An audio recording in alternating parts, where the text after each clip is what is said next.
What's up, athletes? Welcome back. Compound movements are really important to consider when it comes to functional training and creating efficiency in your workouts in general. Now, compound movements are movements that require many muscle groups or recruit many muscle groups in order to execute just that one exercise.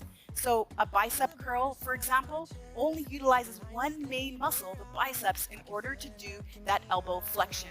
Whereas if I were to do a pull-up instead, not only am I using that bicep, but I'm using my deltoids, I'm using my forearm flexors, I'm using my lats, I'm using way more muscles in the upper extremity to execute that exercise.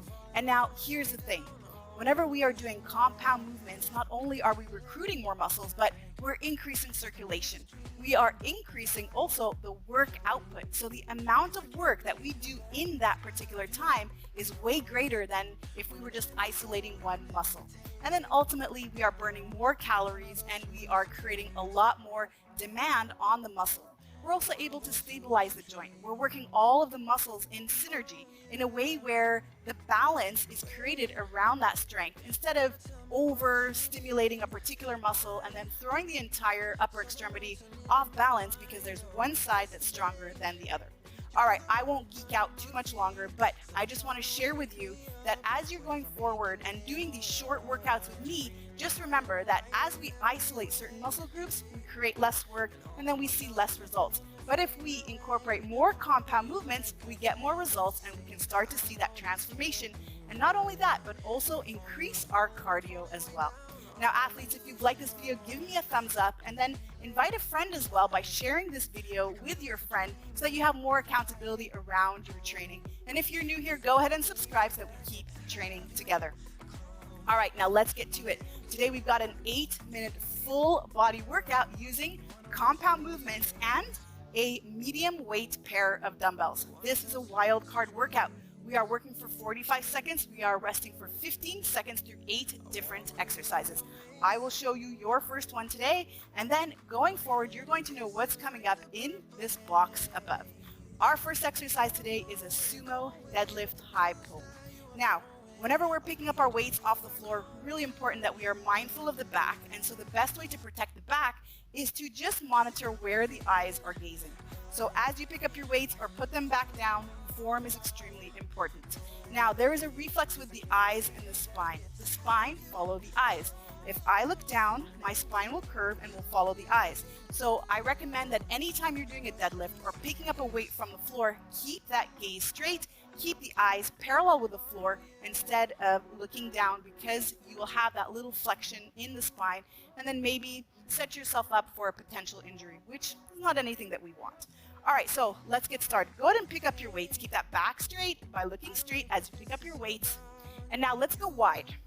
So sumo deadlift high pull. Sumo means nice and wide, like a sumo wrestler.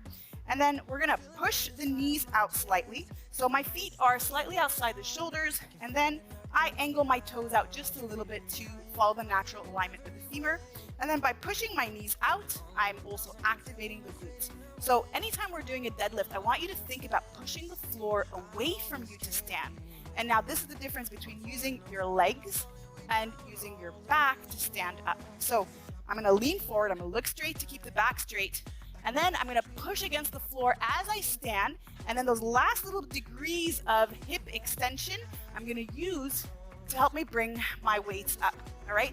So we don't wanna break up the movement in two, but instead it's one fluid movement. And then I only pull up the weights up to about the collarbone height as soon as I get that last little bit of extension at the hips. A common fault I see is this at the same time. So just notice if you see a difference between this and this. Right? So my hips helped me bring the weights up. All right, athletes. Now, again, enough of the geeking out. Let's get this party started. All right, working for 45 seconds, sumo deadlift high pull in 3, 2, 1, and go. So really important not to rush ever. Anytime you're doing any deadlift movements or whenever you're lifting weights, even if you don't feel like they're that heavy. I've seen people get injured with very light weight because their form was broken. So never sacrifice your form. And I'm speaking to you now, but I want to help you breathe through this. So inhale, and then exhale as you bring the weights up. I like to hold my breath slightly anytime I'm doing some movements that could challenge the lower back, and it helps me just create a little bit of stability in the back because it acts like a girdle. And 3, 2, 1, and break. All right. Now next, we're gonna drop the weights just a moment, shake off the arms, and prepare now for an alternating lunge with a bicep curl. So we're adding the bicep curl. However, remember, we are using the lower body, recruiting many more muscle groups, and push off the heel here. That's it. Good work.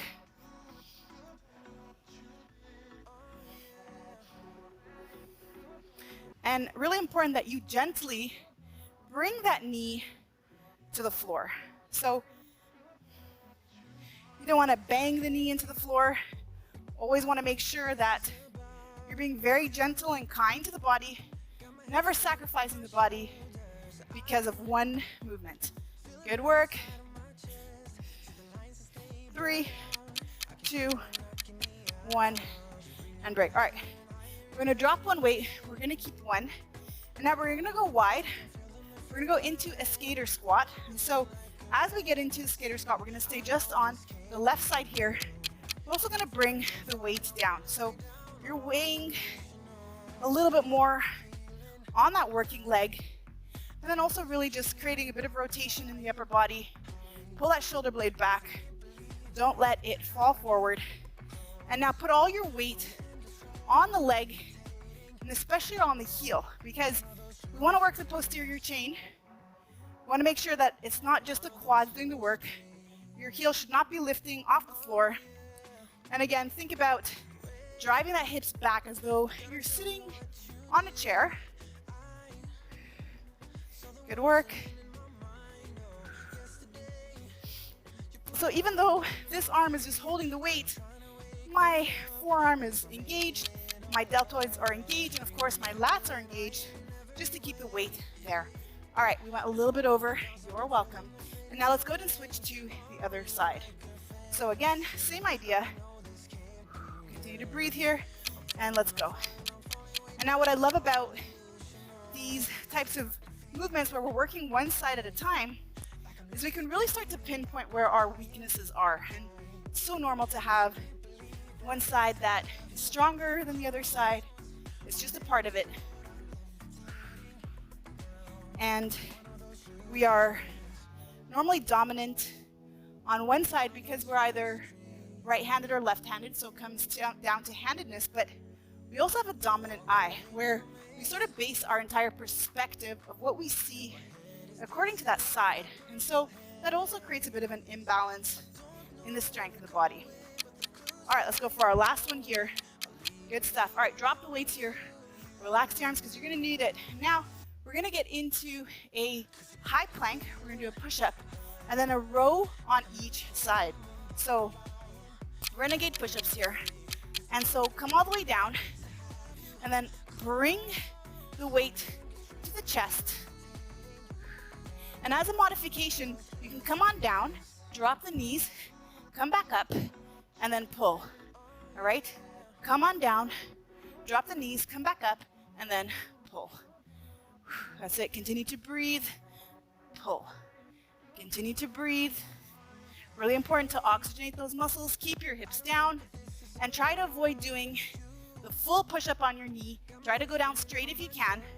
Remember, you always have that option also to elevate the upper body, as you've seen in some of my previous videos where I've shared with you modifications for planks and for push-ups. And break. All right, shake it off. Now get ready, we're gonna do a cluster. So we've already done the sumo deadlift high pull. So now we're gonna go into a squat position. We're gonna lean forward into a deadlift position. We're gonna bring the weights onto the shoulders. We're gonna squat and then drive the weights up. So lean forward, squat, and then up.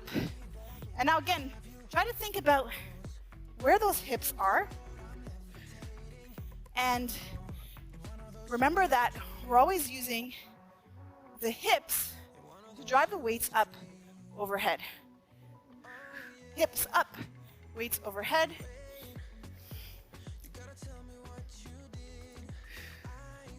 Good work. Nicely done.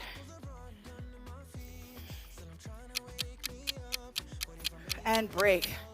All right, I'm doing one of my favorite movements now, the jackknife. I love this exercise. And not only is it super powerful for the abs, but it's really a reinforcer also of the whole anterior chain. So really important on this one. Just keep your low back flush here to the floor.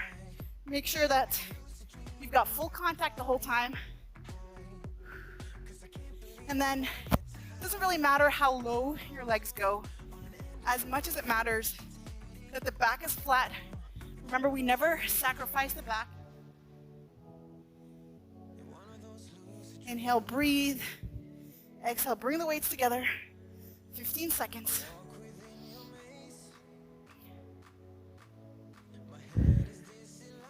Good work. Nicely done.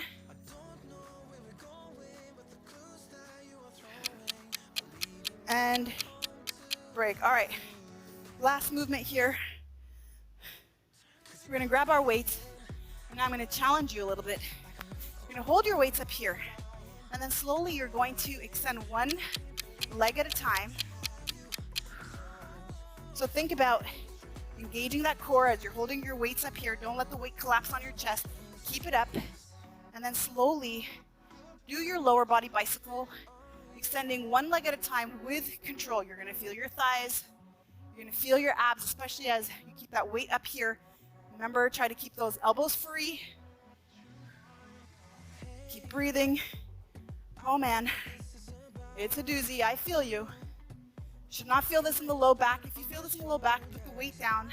Just continue with me, or bring yourself onto the floor and just do a regular bicycle crunch.